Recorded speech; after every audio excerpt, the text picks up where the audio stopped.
Ezekiel chapter 40. The man with a measure. In the 25th year of our exile, at the beginning of the year, on the 10th day of the month, 14 years after the city had been captured, on that very day the hand of the Lord came upon me, and brought me back there.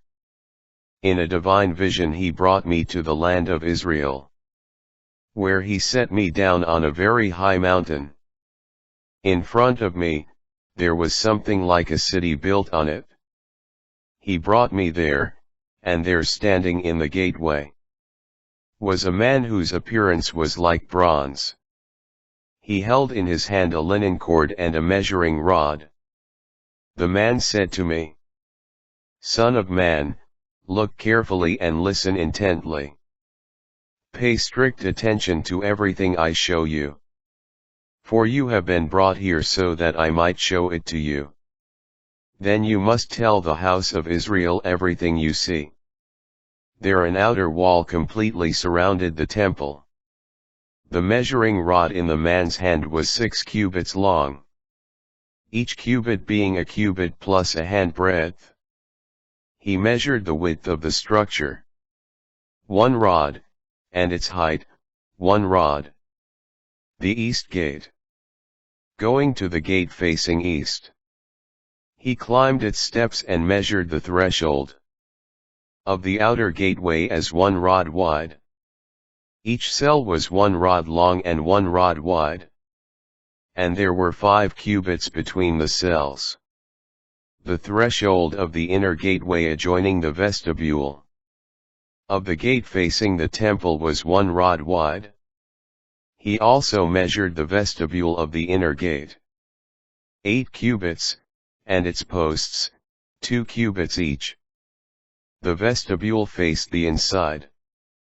On each side of the east gatehouse were 3 cells, all the same size, their posts were all the same size. He measured the width of the gate's entryway, 10 cubits, and the length of the gate itself, 13 cubits.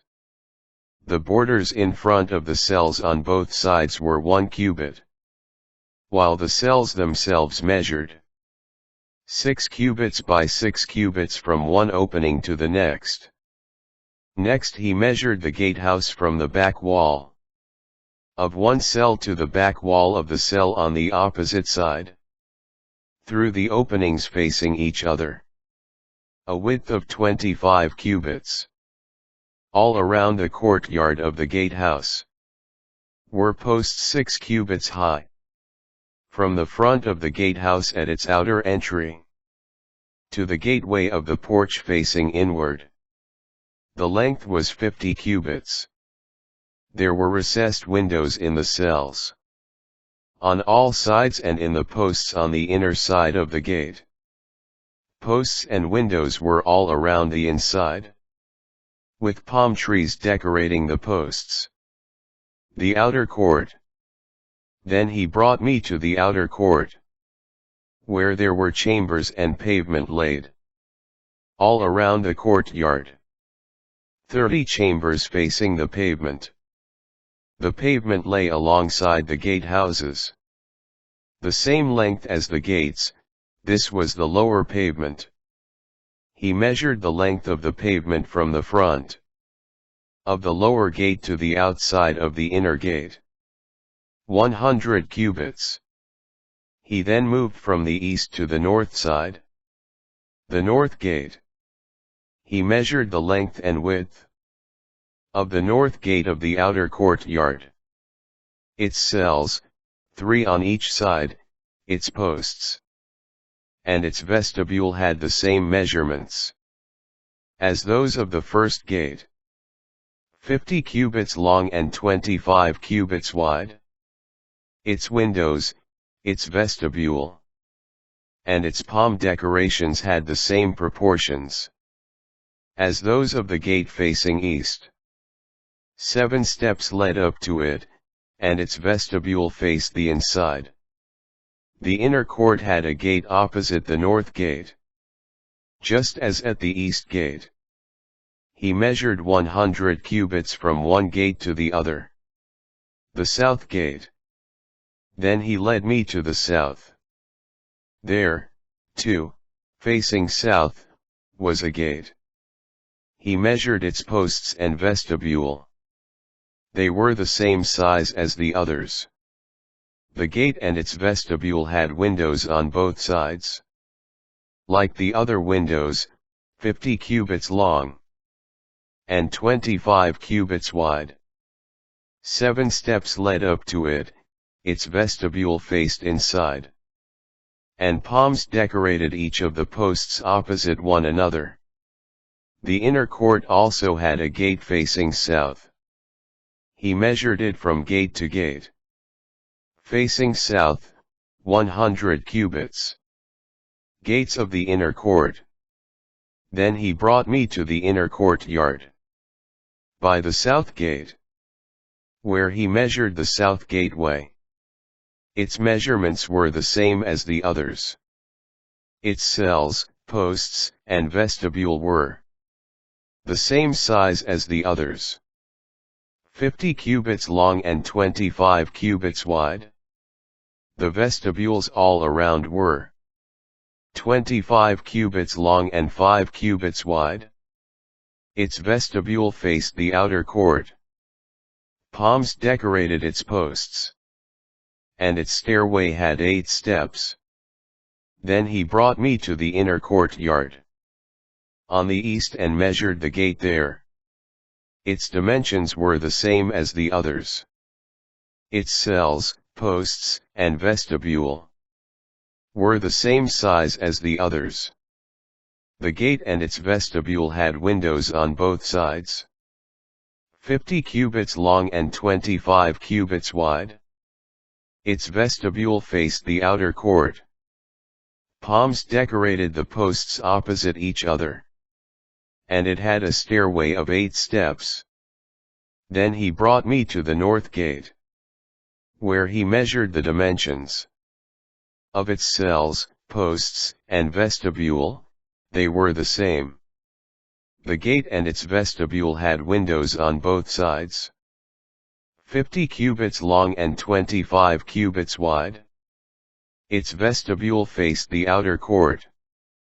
Palm trees decorated its posts opposite each other. And it had a stairway of 8 steps. Side rooms.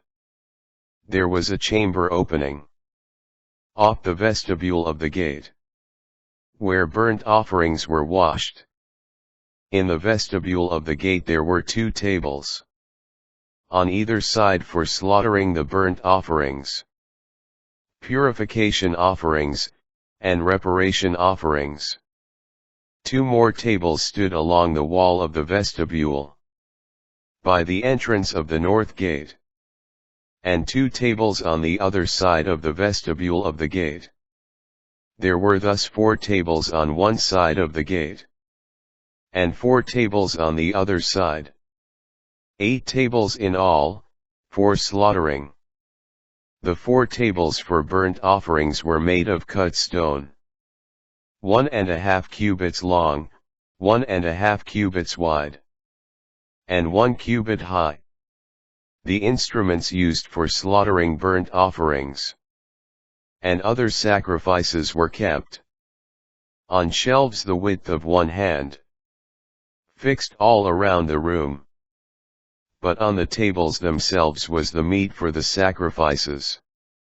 Outside the inner gatehouse, there were 2 rooms on the inner courtyard. One beside the north gate, facing south, and the other beside the south gate, facing north. He said to me, "This chamber facing south is reserved for the priests, who have charge of the temple area, while this chamber facing north is reserved for the priests, who have charge of the altar. They are the sons of Zadok, the only Levites who may come near to minister to the Lord." He measured the courtyard, a square 100 cubits long and 100 cubits wide, with the altar standing in front of the temple. the temple building.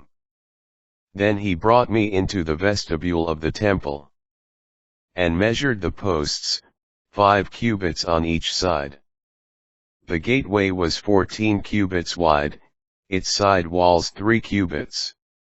The vestibule was 20 cubits long, and 12 cubits wide. 10 steps led up to it. And there were columns by the posts, one on each side.